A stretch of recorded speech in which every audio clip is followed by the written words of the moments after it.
డబ్బు మన జీవితంలో ఒక వింత పాత్ర పోషిస్తుంది. అది లేకుండా బతకడం చాలా కష్టం. కానీ అదే డబ్బు ఎక్కువైతే అది మనలో దురాశ, అహంకారం, అసంతృప్తిని పెంచుతుంది. ఇది ఎందుకు జరుగుతుంది? మరి డబ్బును మనం ఎలా అర్థం చేసుకోవాలి? ఈ ప్రశ్నలకు సమాధానం కోసం ఒక ప్రాచీన కథలోకి వెళ్దాం. అదే లక్ష్మీదేవి విష్ణుమూర్తికి సంబంధించిన కథ. చాలా కాలం క్రితం దేవతలు, అసురులు అమృతం కోసం పాల సముద్రాన్ని మదనం చేశారు. అమృతం అంటే అమరత్వాన్ని ఇచ్చేది. ఈ మదనం సంపదను సృష్టించడానికి అవసరమైన కష్టానికి, ఐక్యతకు ప్రతీక. సముద్ర మదనం నుంచి అనేక అద్భుతమైన వస్తువులు పుట్టుకొచ్చాయి. చివరికి ఒక అందమైన పద్మంపై కూర్చొని సౌందర్యానికి, అదృష్టానికి, సంపదకు ప్రతీక అయిన లక్ష్మీదేవి అవతరించింది. ఇది కేవలం పురాణ కథ కాదు, మానవ సమాజంలో డబ్బు ఎలా పుట్టిందో ఇది సూచిస్తుంది. ఒకప్పుడు వస్తు మార్పిడి పద్ధతి ఉండేది. అది చాలా అసమర్థమైనది. క్రమంగా ప్రయత్నం, పరిణామం ద్వారా మానవుడు శంఖాలు, నాణ్యాలు, కాగితపు కరెన్సీ, ఇప్పుడు డిజిటల్ కరెన్సీని సృష్టించాడు. లక్ష్మీదేవి చివరగా పుట్టినట్లుగానే డబ్బు ప్రతిదాని విలువను కొలవడానికి ఒక సాధనంగా మారింది. కానీ ఒక ముఖ్య విషయం గుర్తుపెట్టుకోండి. లక్ష్మీదేవి పుట్టకముందే సముద్రం నుంచి హాలాహలం అనే భయంకరమైన విషం ఉద్భవించింది. లోకాలను రక్షించడానికి శివభగవానుడు ఈ విషయాన్ని మింగాడు. ఈ విషం సంపదతో వచ్చే ప్రమాదాలను సూచిస్తుంది.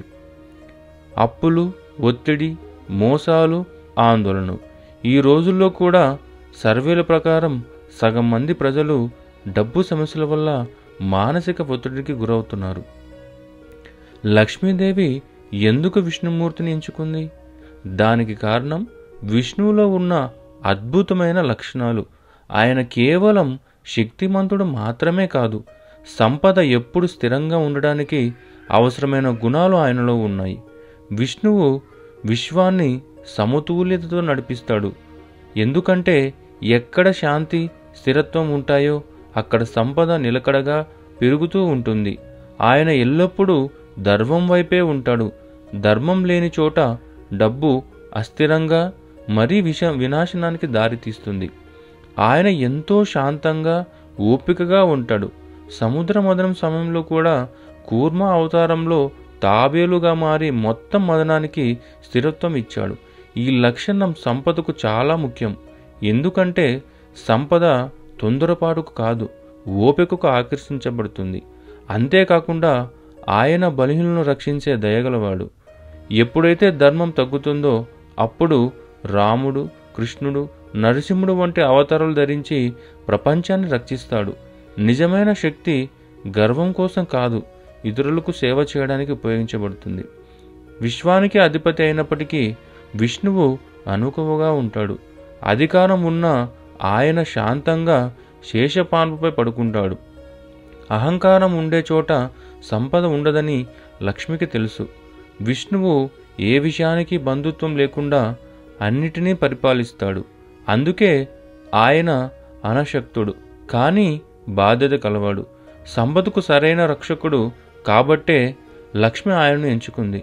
ఆయనలోని సాత్విక స్వభావం, శాంతి, స్వచ్ఛత, మంచితనం సంపద అయిన లక్ష్మిని సహజంగానే ఆయన వైపు ఆకర్షించింది. ఈ గొప్ప గుణాలన్నీ చూసి లక్ష్మీదేవి ఆయనను తన జీవిత భాగస్వామిగా వరించింది. సంపద, ధర్మాన్ని, అనుకువను, సమతుల్యతను పాటించే వారికి మాత్రమే చెందుతుంది. మన జీవితాల్లో కూడా ఈ సత్యం వరిస్తుంది. చాలామంది ధర్మం లేకుండా డబ్బును వెంటాడుతారు. షార్ట్కట్లు తీసుకోవడం, అప్పుల్లో కూరుకుపోవడం, లేదంటే మనశ్శాంతిని కోల్పోవడం. కానీ ధర్మం లేకుండా సంపాదించిన డబ్బు నిలవదు. మరోవైపు క్రమశిక్షణ, నిజాయితీ, ఓపికతో జీవించి సామాన్యుల ప్రజలు కూడా చివరికి సంపదను సృష్టిస్తారు. ఒకప్పుడు ఒక స్వీపర్ క్రమశిక్షణతో కూడబెట్టి పెట్టుబడులు పెట్టి కోటీశ్వరుడైనక తెలిసిందే. అదే సమయంలో గొప్పగా చదువుకున్న వారు కూడా దురాశ, అహంకారం వల్ల అప్పుల పాలవుతారు. సంపద కేవలం తెలివితేటలతో రాదు, అది ప్రవర్తన, ఓపిక, సమతుల్యతపై ఆధారపడి ఉంటుంది. లక్ష్మీదేవి ఎల్లప్పుడూ విష్ణుమూర్తితో ఉంటుంది, కానీ ఆయనను ఎప్పుడూ శాసించదు. ఇది డబ్బు ముఖ్యమైనదే, కానీ అది మనల్ని శాసించకూడదని సూచిస్తుంది.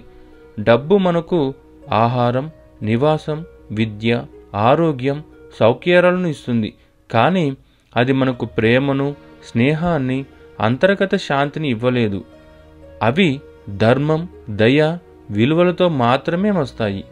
మరియు డబ్బు సరైన మార్గంలో ప్రవహించినప్పుడు అది మనతో పాటు సమాజాన్ని కూడా పైకి లేపుతుంది.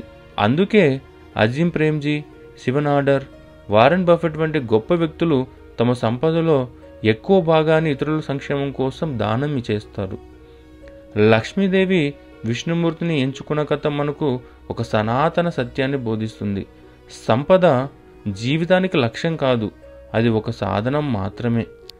ధర్మంతో సంపాదించినప్పుడు, తెలివితో ఉపయోగించున్నప్పుడు, ఓపికతో దాచుకున్నప్పుడు, దయతో పంచుకున్నప్పుడు అది స్థిరత్వాన్ని, ఆనందాన్ని ఇస్తుంది. కాబట్టి గుర్తుపెట్టుకోండి, ధర్మంతో సంపాదించండి. కష్టపడటం, నిజాయితీగా ఉండటం మాత్రమే సంపదకు సురక్షితమైన పునాది. ఓపికతో దాచుకోండి. తెలివితేటల కంటే క్రమశిక్షణ చాలా ముఖ్యం. తెలివిగా ఖర్చు చేయండి. సౌకర్యాలను ఆస్వాదించండి, కానీ వాటికి బానిసలు కాకండి. బాధ్యతతో పంచుకోండి. సమాజానికి సేవ చేయడానికి సంపదను ఉపయోగించండి. నిజమైన సంపద డబ్బును వెంటాడటం కాదు, అది విలువలు ఉన్న వ్యక్తిగా మారటం. మీరు ధర్మ మార్గంలో నడిస్తే లక్ష్మీదేవి స్వయంగా మీ వైపు వస్తుంది, సరిగ్గా ఆమె విష్ణుమూర్తిని ఎంచుకున్నట్లుగా. ఓకే ఫ్రెండ్స్, ఈ కథ మిమ్మల్ని ఆకట్టుకుంటే మా ఛానల్ను సబ్స్క్రైబ్ చేయండి. మనం మరొక ఆసక్తికరమైన కథతో మళ్ళీ కలుద్దాం. నమస్కారం.